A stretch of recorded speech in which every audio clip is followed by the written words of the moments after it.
नमस्कार दोस्तों, भक्ति सारांश यूट्यूब चैनल में आपका स्वागत है। दोस्तों, आज का प्रसंग बहुत ही ज्ञानवर्धक है, इसलिए अंत तक जरूर देखें। दोस्तों, एक गांव में भूख, प्यास, नींद एवं आशा नाम की 4 बहनें रहती थीं। एक बार चारों बहनों में लड़ाई हो गई। भूख ने कहा कि मैं बड़ी हूँ, प्यास ने कहा मैं बड़ी हूँ और नींद ने कहा मैं बड़ी हूँ, और आशा कहती है मैं बड़ी हूँ। चारों इस विवाद को लेकर गांव के राजा के पास पहुंची। एक ने कहा मैं बड़ी हूँ, तब तीनों एक साथ कहा मैं बड़ी हूँ। राजा ने यह सुनकर भूख से बोले कि भूख तुम बताओ कि तुम कैसे बड़ी हो। तो भूख ने कहा इसलिए बड़ी हूँ क्योंकि मेरे ही कारण घर में चूल्हे जलते हैं, अच्छे अच्छे पकवान बनते हैं और थाली सजा कर दी जाती है, तब मैं खाती हूँ, इसलिए मैं सबसे बड़ी हूँ। यह सुनकर राजा ने अपने सैनिकों से कहा कि जाओ गांव के प्रत्येक कोने कोने पर यह घोषणा कर दो कि आज से किसी के घर में भोजन नहीं बनेगा। फिर देखते हैं जब भूख को भूख लगेगी तो वह क्या करेगी। पूरा दिन बीत गया, पूरी रात बीत गई। जब सुबह हुई तो भूख को भूख सताने लगी, तो वह इधर उधर भोजन की तलाश करने लगी। जब उसे कुछ नहीं मिला, तब वह भूख के कारण घर में पड़ी बासी रोटियों को खाने लगी। प्यास यह सब देख रही थी। वह तुरंत राजा के पास गई और बोली, हे राजन, भूख हार गई। वह घर में पड़ी बासी रोटियों को खा रही है। देखिए, मैं सबसे बड़ी हूँ। राजा ने कहा, तुम बताओ कैसे बड़ी हो।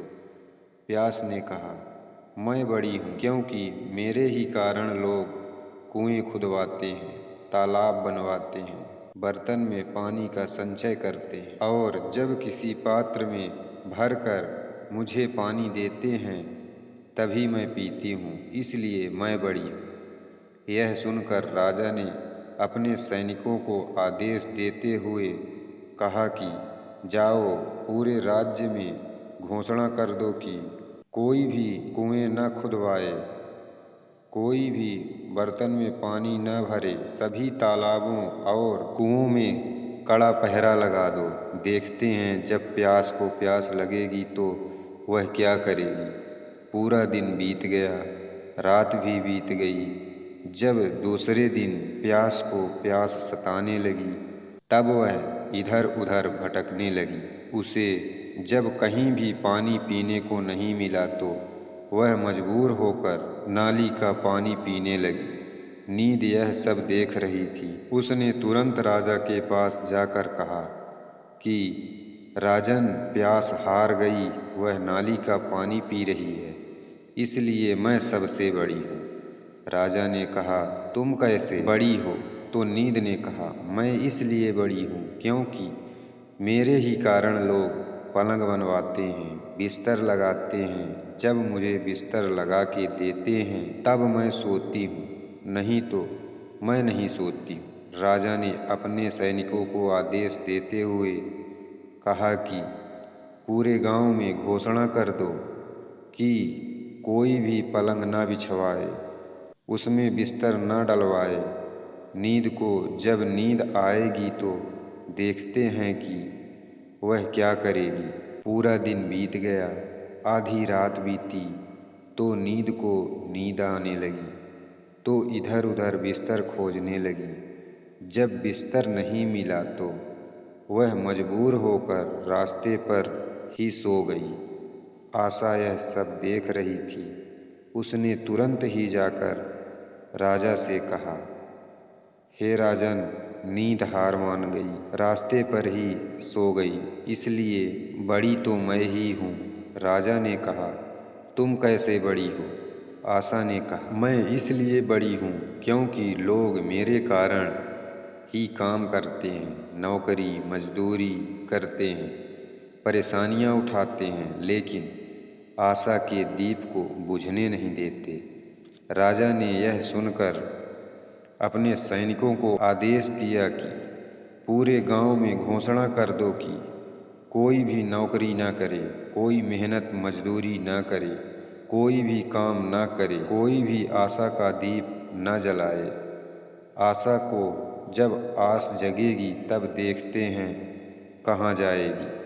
पूरा दिन बीत गया, आधी रात बीती। जब आशा को आस जगी तो वह इधर उधर गई, लेकिन चारों तरफ सन्नाटा था। सिर्फ एक कुम्हार टिमटिमाते दीपक के पास में काम कर रहा था। वह वहां जाकर रुक गई। कुम्हार ने देखा, उसका सोने का दीपक, सोने की बाती और सोने का महल बन गया। दोस्तों, जिस प्रकार कुम्हार की आशा पूरी हुई, उसी प्रकार आप लोगों की आशा पूरी हो जाए। आप लोग भी आशा की दीपक प्रज्वलित कर्म को करते रहिए। दोस्तों, आशा करते हैं यह कहानी आपको अच्छी लगी होगी, तो इस वीडियो को एक लाइक करके चैनल को सब्सक्राइब कर दें एवं कमेंट में लिखिए जय श्री कृष्ण, राधे राधे।